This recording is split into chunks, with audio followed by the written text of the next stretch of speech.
WNI yang ditangkap di Jeddah baru ini, saya baru dapat juga. KJRI Jeddah telah menerima informasi mengenai penangkapan 3 orang yang diduga WNI oleh aparat keamanan Arab Saudi di kota Mekah pada kemarin Selasa 28 April. Ketiganya diduga terlibat dalam praktik penipuan dan penggelapan terkait layanan haji ilegal, termasuk melalui penyebaran iklan layanan haji palsu di media sosial. Berdasarkan informasi awal, aparat keamanan Arab Saudi juga menemukan sejumlah barang bukti antara lain uang, perangkat komputer, serta kartu haji yang diduga palsu. 2 dari 3 orang tersebut dilaporkan menggunakan atribut petugas haji Indonesia saat penangkapan. Saat ini KJRI Jeddah tengah melakukan verifikasi identitas para pelaku, berkoordinasi dengan otoritas tempat, guna mengawal proses hukum selanjutnya sesuai ketentuan yang berlaku.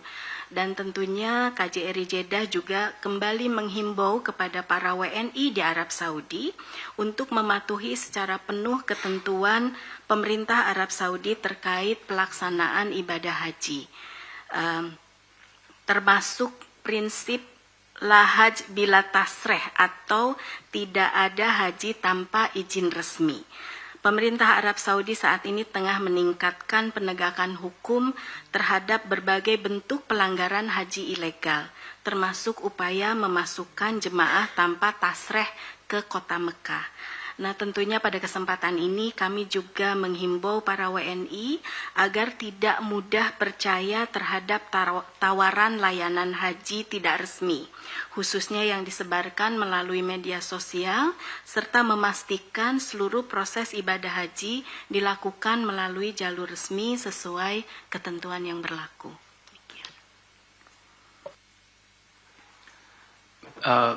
Saya mungkin akan menanggapi pertanyaan yang tadi terkait dengan isu di kawasan. Tadi ada pertanyaan dari RRI Voice of Indonesia mengenai dinamika di kawasan kita. Sebetulnya kalau setiap negara itu kan memiliki kerjasama dengan negara-negara lain untuk mengembangkan sesuai dengan kepentingan nasionalnya. Dan kalau kita melihat bahwa Indonesia untuk pengelolaan di kawasan Indo-Pasifik sendiri, kita mengedepankan prinsip bersama ASEAN yang tertuang dalam ASEAN Outlook on the Indo-Pacific, dan itu telah disepakati oleh seluruh negara ASEAN tahun 2019, yang memang di dalamnya terdapat sejumlah prinsip inklusivitas, keterbukaan, dan kita juga memperhatikan sentralitas ASEAN untuk mengelola isu-isu di kawasan ini, yang tujuannya adalah untuk memastikan adanya stabilitas, keamanan, prosperity, dan juga aspek security. Sehingga bagi Indonesia yang akan selalu kita kedepankan adalah prinsip-prinsip tadi. Terima kasih.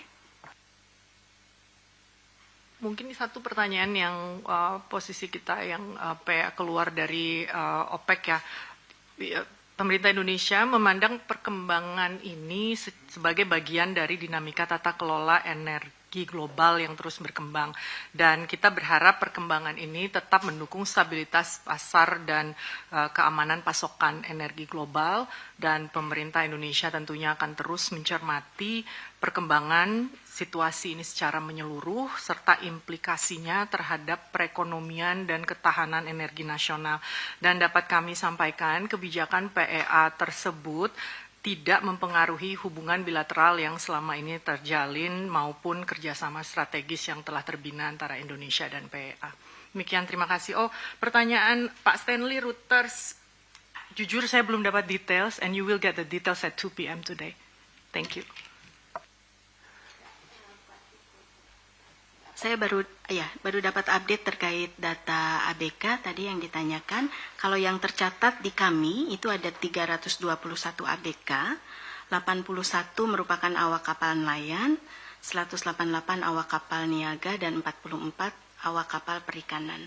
Namun demikian, ini tentunya kita juga sedang berkoordinasi dengan instansi terkait, terutama di Ditkapel Kemenhub untuk mengupdate data-data pembajakan kapal di Somalia. Jadi Kementerian Luar Negeri melalui KBRI Nairobi terus melakukan koordinasi secara intensif dengan seluruh pihak terkait di Somalia, menindaklanjuti laporan pembajakan kapal MT Aner 25 yang terjadi di perairan sekitar Hafun Somalia pada 22 April lalu.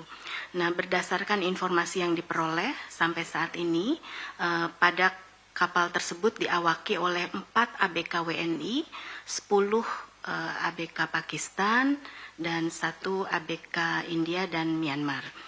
Upaya saat ini difokuskan pada tindak lanjut penanganan yang melibatkan otoritas pemerintah setempat, tokoh masyarakat, serta pelaku usaha terkait.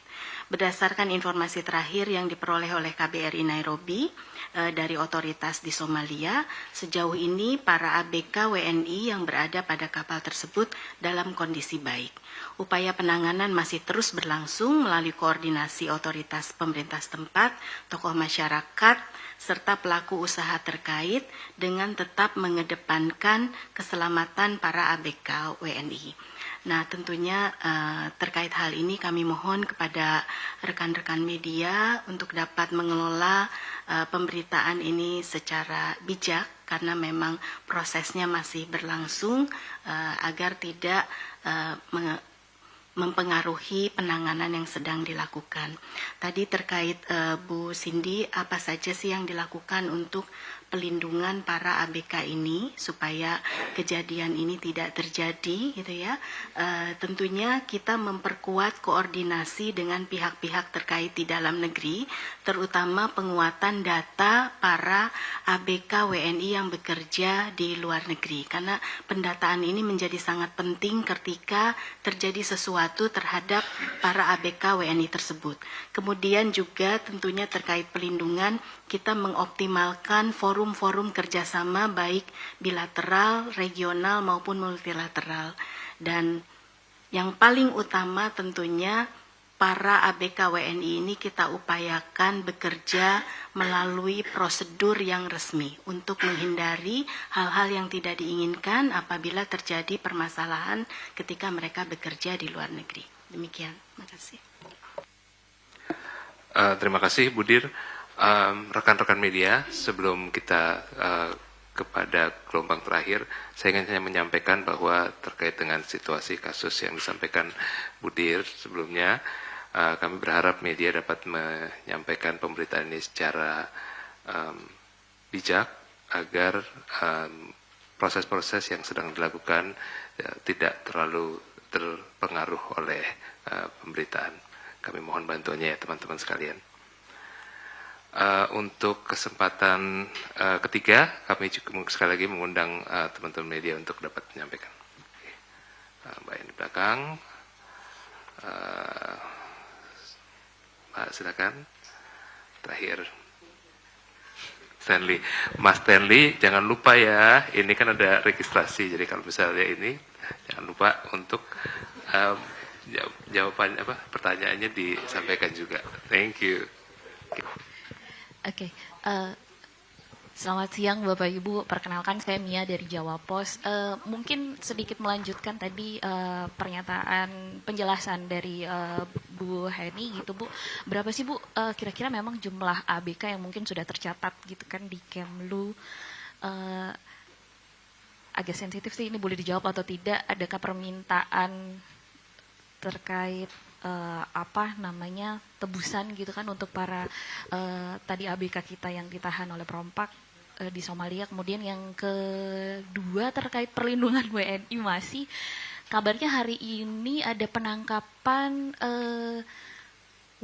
ada 3 atau 4 WNI kita yang ditangkap di Saudi Bu, terkait upaya penipuan haji kalau tidak salah. Mungkin boleh dikonfirmasi Bu, apakah benar ada penangkapan tersebut dan situasinya seperti apa di sana. Itu saja, terima kasih.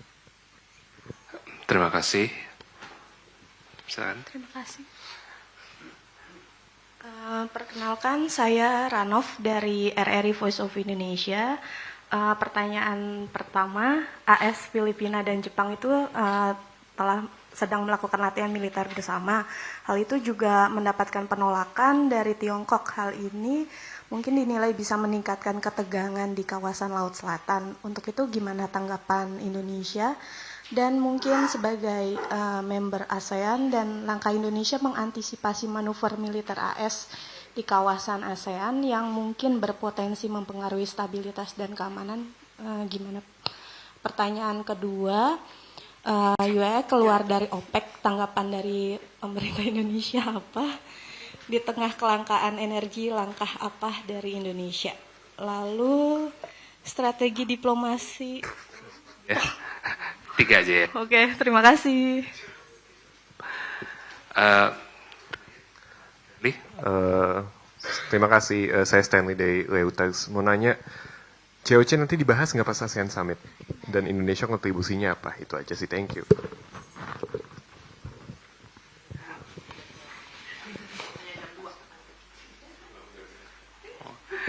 Ya, terima kasih rekan-rekan sekalian. Selanjutnya kami persilahkan para juru bicara dan Ibu Dir untuk bisa menyampaikan beberapa hal yang tadi ditanyakan. Terima kasih. Baik, terkait jumlah ABK yang tercatat, ini kami sedang cek nih dengan tim, nanti mungkin saya sampaikan ya jumlah ABK yang tercatat, karena memang ini juga sangat dinamis, di mana masing-masing institusi di dalam negeri juga punya data yang berbeda-beda. Ini yang saya sampaikan tadi, bahwa pendataan sangat penting untuk kita memberikan perlindungan kepada para ABK. Terus kemudian terkait permohonan tebusan saya mungkin belum dapat kita sampaikan karena memang penanganannya masih terus berlangsung. Kemudian tadi terkait WNI yang ditangkap di Jeddah baru ini, saya baru dapat juga. KJRI Jeddah telah menerima informasi mengenai penangkapan 3 orang yang diduga WNI oleh aparat keamanan Arab Saudi di kota Mekah pada kemarin Selasa 28 April. Ketiganya diduga terlibat dalam praktik penipuan dan penggelapan terkait layanan haji ilegal, termasuk melalui penyebaran iklan layanan haji palsu di media sosial. Berdasarkan informasi awal, aparat keamanan Arab Saudi juga menemukan sejumlah barang bukti antara lain uang, perangkat komputer, serta kartu haji yang diduga palsu. 2 dari 3 orang tersebut dilaporkan menggunakan atribut petugas haji Indonesia saat penangkapan. Saat ini KJRI Jeddah tengah melakukan verifikasi identitas para pelaku, berkoordinasi dengan otoritas tempat, guna mengawal proses hukum selanjutnya sesuai ketentuan yang berlaku. Dan tentunya KJRI Jeddah juga kembali menghimbau kepada para WNI di Arab Saudi untuk mematuhi secara penuh ketentuan pemerintah Arab Saudi terkait pelaksanaan ibadah haji, termasuk prinsip la haj bila tasreh atau tidak ada haji tanpa izin resmi. Pemerintah Arab Saudi saat ini tengah meningkatkan penegakan hukum terhadap berbagai bentuk pelanggaran haji ilegal, termasuk upaya memasukkan jemaah tanpa tasreh ke kota Mekah. Nah, tentunya pada kesempatan ini kami juga menghimbau para WNI agar tidak mudah percaya terhadap tawaran layanan haji tidak resmi, khususnya yang disebarkan melalui media sosial, serta memastikan seluruh proses ibadah haji dilakukan melalui jalur resmi sesuai ketentuan yang berlaku. Subscribe, share, like, and comment. Subscribe, share, like, and comment. Subscribe, share, like, and comment. Subscribe, share, like, and comment. Subscribe, share, like, and comment.